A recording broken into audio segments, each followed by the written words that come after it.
Detenido José Alejandro Bautista Peña por los delitos de ataques a la paz pública en pandilla y ultrajes a la autoridad, y Abraham Cortés por los delitos de ataques a la paz pública, ultrajes a la autoridad y homicidio en grado de tentativa.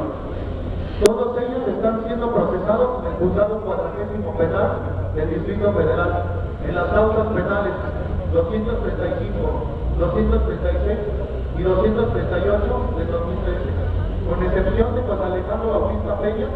El resto siguen un procedimiento ordinario y se encuentran en periodo de ofrecimiento y admisión de pruebas. José Alejandro sigue un proceso sumario y se encuentra en la etapa de desahogo de pruebas. Han comparecido testigos de descargo y los policías que lo acusan. Se ha reproducido un video que muestra que él fue detenido arbitrariamente y golpeado por gente vestida de civil. Está pendiente el desahogo de una pericial en análisis de video y reconocimiento facial y de fisionomía, a la cual se ha opuesto el agente del Ministerio Público. Abogados, estudiantes y activistas construimos un movimiento por la libertad inmediata, la defensa de nuestros compañeros injustamente aprehendidos y recluidos a los reclusorios Norte y Oriente, por participar en la marcha del pasado 2 de octubre del 2013, en la cual se rememora a los estudiantes y pueblo masacrado en la conocida matanza de Tlatelolco del 68, así como en contra de la criminalización de la protesta social y por el respeto a los derechos humanos.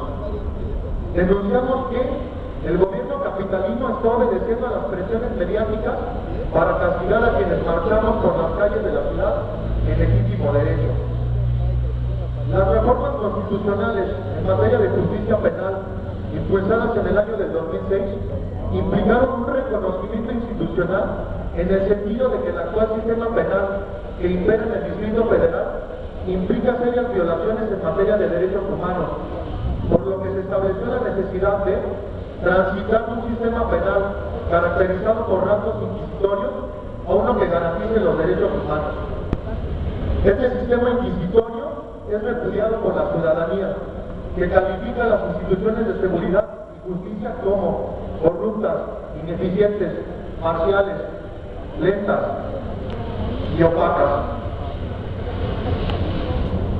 Se reconoce con la reforma que en el sistema penal inquisitorio es muy frecuente que no se busquen a los responsables, sino a quienes satisfagan los reclamos de poderes fácticos y posiciones políticas, siendo sus actos todas las personas, especialmente quienes históricamente han sido excluidas y dominadas. La necesidad de reformar el sistema de justicia penal está aparejada con el diagnóstico sobre la situación de los derechos humanos en México, publicado por la Oficina del Alto Comisionado de las Naciones Unidas para los Derechos Humanos en México en el año del 2003, en el cual se denuncia la falta de reconocimiento pleno de los más elementales derechos de las personas procesadas o imputadas, que también son llamadas garantías del debido proceso, por lo que en México es frecuente encontrar personas inocentes en las prisiones. En el sistema actual que rige en la Ciudad de México, del total de casos en el que el Ministerio Público consigna al imputado ante un juez, es condenado 8 de cada 10, lo que implica que en México casi 80% de los juicios penales concluyen con una sentencia condenatoria. Es decir, que una vez ante el juez, lo más probable es que se le dicte una sentencia condenatoria. La mayor parte de las consignaciones y sentencias tienen como principal sustento la acusación o el testimonio de los policías aprehendores, testimonio de quienes el criterio del juez tiende a considerar como pruebas plenas, con independencia de que haya otras pruebas que lo corroboren, y dejando al acusado la carga de la prueba para demostrar su dicho, lo que implica una clara oposición al principio de reconocimiento de inocencia.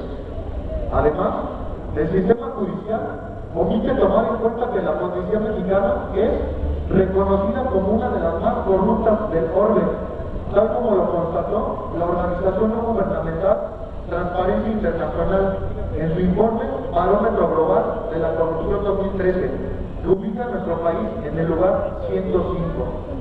El 91% de los encuestados consideró que los partidos políticos son extremadamente corruptos, seguidos por los policías con un 90%.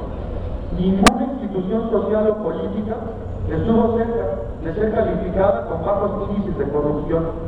Los medios de comunicación, la industria y el sistema educativo también son considerados como corruptos, al igual que los militares, el sector salud y las organizaciones no gubernamentales.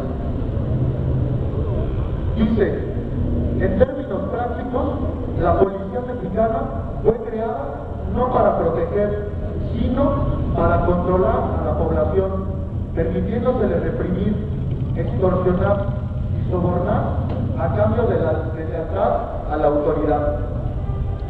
El diagnóstico que fundamenta la reforma del sistema penal mexicano de 2008 reconoce además que hay en el sistema inquisitorio vigente en la Ciudad de México 1. Inequidad procesal. Las pruebas recolectadas por el Ministerio Público tienen un valor probatorio pleno en el juicio, aunque no se hayan producido en presencia de las partes y del juez. 2. Los jueces tienen no presencia en las diligencias que se llevan a cabo en los juicios, las que son llevadas por funcionarios judiciales de menor jerarquía. 3. Existen limitadas oportunidades para que familiares, amigos e interesados que legalmente no son parte en el proceso presencien el juicio, aun cuando se estipula que los juicios penales deben ser públicos, considerando que los juzgados no cuentan con instalaciones adecuadas para ello. 4. Inadecuadas condiciones para que la defensa desarrolle su trabajo, con instalaciones inadecuadas y falta de recursos que hacen para el imputado un proceso tortuoso y costoso. 5. El Ministerio Público tiene la facultad para valerse del derecho penal en favor de particulares o para perseguir a personas que incomodan al gobierno. Depende del Ejecutivo Federal o local y por ende carece de independencia en cuanto al objeto de encontrar la verdad del hecho punible. Así las cosas, las personas acusadas enfrentan procesos en desigualdad procesal y están obligadas a probar su inocencia. En consecuencia, la prisión preventiva es la regla general. Muchas personas están en la cárcel, aun cuando no han sido sentenciadas, solo porque el Ministerio Público las acusó. El imputado, la víctima, casi no tienen participación en el proceso, a pesar de ser los principales interesados. 6. Estigmatización por parte de la mayoría de los medios de comunicación. La presunción de inocencia también implica que se prohíbe la presentación de sospechosos a los medios de comunicación en tanto no exista sentencia condenatoria firme. Hoy en día es común ver a personas detenidas que son presentadas ante los medios de comunicación como si fueran plenamente responsables de un delito. Esta práctica recurrente es violatoria del derecho de presunción de inocencia, así como del derecho a la honra y a la intimidad, en razón de que se genera la estigmatización de personas cuya culpabilidad no ha sido plenamente demostrada en juicio. 7. La reforma constitucional ordena la anulación de pruebas obtenidas mediante la violación a derechos fundamentales, estableciéndose con ello el principio de legalidad de la prueba. Sin embargo, en la Ciudad de México, muchos elementos probatorios se producen vulnerando la dignidad de las personas, a través de detenciones arbitrarias, incomunicación, tortura y declaraciones sin la asistencia de un abogado defensor. Estas violaciones recurrentes por parte de policías y agentes del Ministerio Público se intentan ocultar en el presente bajo una aparente legalidad que muchas veces trasciende hasta la sentencia, mediante la convalidación de pruebas por parte de los y las jueces. 8. Prisión preventiva.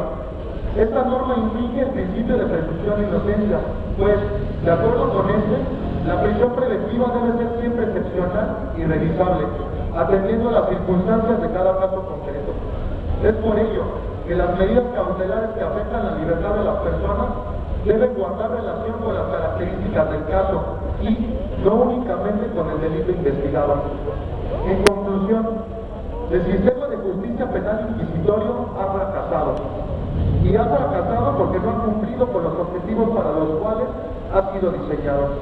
Y no hay duda que son totalmente válidas las críticas que se han formulado en torno de su falta de funcionalidad, ya que lejos de ser un sistema eficaz que garantice la adecuada protección de los intereses de la sociedad, se ha convertido en un instrumento con el que frecuentemente se incurre en abusos de poder y, por ende, en detrimento de los derechos de los ciudadanos, como ha ocurrido el pasado 2 de octubre.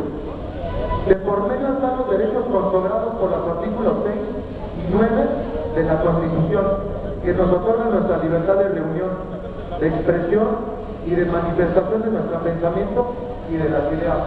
Hoy se promulgan y aplican leyes que restringen estos derechos, como el artículo 362 del Código de Procedimientos Penales para el Distrito Federal, que tipifica el delito de ataques a la paz pública, con ambigüedades en los conceptos como violencia y paz pública.